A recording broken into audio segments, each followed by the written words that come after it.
Welcome back, everybody. We're diving into some pretty intense stuff today. Genesis chapters 21 through 30. Oh, yeah, lots to unpack there. Definitely. I mean, we're talking about the patriarchs, Abraham, Isaac, and Jacob. Foundation of a nation right there in those stories. It is. It all kicks off with a birth. A pretty miraculous one at that. No kidding. Isaac finally arrives. Abraham's 100 years old. It really emphasizes God's faithfulness to his promises, doesn't it? It does, but then things get kind of complicated. Well, yeah, you've got Sarah seeing Ishmael mocking Isaac and... Oh, man. And that leads to Hagar and Ishmael being sent away. It's a harsh reality, isn't it? The jealousy, the rivalry, the consequences. It really makes you think about family dynamics and choices and how they ripple outwards. And yet, even in those moments of hardship, God's still working things out. Right. Like he provides for Hagar and Ishmael in the wilderness. He reaffirms his promise to make Ishmael into a great nation, too. It's a reminder that there's a bigger picture unfolding even when we can't see it. Exactly. And then we get to the ultimate test of faith. Abraham being asked to sacrifice Isaac. Talk about a gut punch. I mean, how do you even process that? God asks you to give up your son, the friend who carries the promise. It forces us to ask some tough questions about obedience and sacrifice. And what it means to truly trust God even when it doesn't make sense. Abraham's faith is unshakable, though, isn't it? Yeah. He's willing to follow through, believing that God will remain faithful. And then at the last possible second, a ram appears caught in a thicket. It's like divine intervention right there. Totally. And the covenant with Abraham is reaffirmed. God promises his descendants will be as numerous as the stars. And it's interesting that this all takes place on Mount Moriah. Oh, right, which later becomes the site of the temple in Jerusalem. Exactly. It connects the idea of sacrifice throughout Jewish history. Makes you think about the sacrifices we're called to make in our own lives. Absolutely. Then we shift gears a bit to a more earthly matter. Sarah's death. And Abraham buying the cave of Machpelah as a burial place. Which becomes much more than just a tomb, right? It represents their connection to the promised land. Exactly. It's about legacy and inheritance, a physical marker of the promise passing down through generations. And then with Sarah gone, it's time for Isaac to find a wife. And Abraham's very specific about where she should come from. No Canaanites allowed. Lineage is crucial here. It's all about preserving the faith and the promise. So Abraham sends his most trusted servant on this mission to find the perfect bride. And he prays for a very specific sign, doesn't he? Yeah. He asks God to reveal the right woman, and the sign is that she'll not only offer him water, but also water his camels. It's a small detail, but it speaks volumes about her character. And lo and behold, Rebekah appears. Not only does she meet the criteria, but she's also a relative. What are the chances? Talk about a match made in heaven. But as one chapter begins, another comes to a close. We have to say goodbye to Abraham. The father of faith dies at the ripe old age of 175. Wow. It really marks the passing of an era, doesn't it? It does, but it also underscores that God's promises continue. The story shifts to Isaac and Rebekah. And they face their own challenges, right? Like Sarah, Rebekah struggles with infertility. It's a reminder that even those chosen by God face very human struggles. They pray for a child and, well, let's just say their prayers are answered in a rather dramatic way. Twins. And not just any twins. These two represent two nations. And even before they're born, God reveals that the elder shall serve the younger. Talk about setting the stage for conflict. Right, and immediately we see how different these boys are. Esau, the firstborn, is described as red and hairy, a hunter, impulsive and worldly. While Jacob is smooth-skinned, more introspective. And then there's the parental favoritism. Oh, yeah. Isaac favors Esau, while Rebekah favors Jacob. It adds fuel to the fire, doesn't it? Totally. It sets us up for some major choices and deceptions that'll have lasting consequences for the whole family. It's a story about sibling rivalry for sure, but it's also about family dynamics and expectations. And the choices we make that shape our destinies. And we're just getting started, folks. Yeah. Jacob and Esau twins, yeah, but with a whole lot of baggage between them. Prophecy hanging over their heads, too. It's intense. And then Jacob ends up in Haran with his uncle Laban seeking refuge. Out of the frying pan into the fire, right? You could say that. I mean, he's carrying the weight of his deception with Esau, and then he walks right into... another web of complicated relationships. Yeah, Leah and Rachel. Like a love story gone wrong. Well, Jacob's totally smitten with Rachel. Beautiful, well-favored. He's head over heels. Agrees to work for Laban for 7 years to marry her. Wow. Talk about dedication. Right. But then on his wedding night... oh, no. You know it's coming. Laban tricks him. Yeah. Jacob ends up married to Leah instead. Oh, man. Classic Laban. Always scheming. Seriously. Such a betrayal. And now Jacob's trapped in this polygamous marriage with two sisters vying for his attention. It gets even more complicated when you factor in the whole motherhood thing. Because Leah's fertile and Rachel isn't.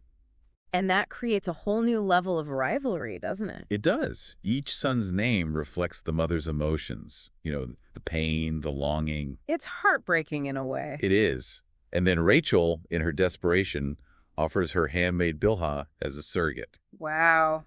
It speaks to the intense pressure on women to bear children, especially sons. And the lengths they would go to secure their place within the family. Absolutely. But amidst all this family drama, Jacob's also building as well. Yeah, those speckled and spotted sheep. What's the deal with that? Well, Laban tricked Jacob, remember? Now Jacob's turning the tables. Outsmarting the trickster. Exactly. He uses his cunning and some strategic breeding techniques to increase his own flocks. It's a fascinating blend of ancient beliefs and practical knowledge. And those speckled sheep, they become a symbol, don't they? Of Jacob's growing prosperity. Absolutely. Maybe even a sign of divine favor. It's a possibility, isn't it? But all this success doesn't sit well with Laban. Pensions rise. Resentment, suspicion, it's all bubbling under the surface. And finally, Jacob decides it's time to leave Haran. He's got to get out of there. But Rachel steals Laban's household idols. Now, why would she do that? It's a bit of a mystery, isn't it? Maybe a power play. Or a longing for the familiar. Maybe a bit of both. It definitely adds a layer of complexity to her character. And it raises questions about belief systems and the pull of tradition. Yeah, even within a family chosen to carry the covenant of one God. So Laban catches up with Jacob. Oh boy, this could get ugly. But instead of a showdown, they end up making a covenant. Marked by a pile of stones. It's fascinating how they used physical objects to symbolize agreements. Like a tangible representation of their word. It shows the importance of diplomacy, even in the midst of conflict. Trying to bridge the gap between two families caught in this web of deception. And then we get to one of the most powerful stories in Genesis. Jacob wrestling with God. All night long. It's intense. It's a metaphor for the struggles we all face in our faith, isn't it? The doubts, the fears. It makes you think about what it means to truly wrestle with the big questions. And Jacob comes out of it changed. He receives a new name, Israel. He who strives with God. And he walks away with a limp, a permanent reminder of the struggle. It shows that transformation isn't always easy. It leaves its mark on us, but it also makes us stronger. And then comes the moment of truth. Jacob finally faces Esau after all these years. Talk about a tense reunion. Years of deceit, the threat of violence hanging over them. You'd expect fireworks. When Esau runs to meet Jacob, embraces him, weeps. Wow. Forgiveness, reconciliation, it's powerful stuff. It really is. It reminds us that even after betrayal, there's hope for healing. And for a new beginning. So Jacob returns to Canaan, a changed man. No longer the fugitive, but the patriarch. Heir to the promises. Mm. And his family continues to grow. It's quite a journey, isn't it? Okay, so Jacob's made his escape from Laban, but there's still this tension hanging in the air. Well, Laban's not one to just let things go, is he? Especially after being outsmarted. Definitely not. And then there's that whole thing with Rachel stealing those household idols. Yeah, that's a curious detail, isn't it? What do you think was going on there? I mean, it could be a power move, right? Trying to gain some control over the situation. Could be a way of holding on to the familiar, too. Yeah. Facing the unknown and all that. Yeah, like a sense of security in those idols, even though they're leaving everything else behind. It's a reminder that faith and tradition can be pretty complicated sometimes. For sure. And then Laban catches up with Jacob. Confrontation time. You'd think so, right? Yeah. But they actually end up making a covenant. Marked by a pile of stones, no less. It's like they're saying, okay, this is the line. Let's try to respect each other's space. It's a way of establishing boundaries, I guess. Mm, And trying to rebuild some trust. maybe. But then Jacob has this crazy encounter. You mean the wrestling match? Yeah. Wrestling with God all night long. Talk about a spiritual workout. It's one of those stories that just gets under your skin. You know? What does it mean to wrestle with your faith like that? I think it speaks to the doubts we all face sometimes. The struggles, the uncertainties. And the fact that Jacob walks away with a limp. Yeah, it's like a physical manifestation of that struggle. Like a reminder that even when we emerge from those dark nights of the soul, we're changed by them. We carry the scars, but also the strength that comes from facing those challenges. And then there's the big reunion.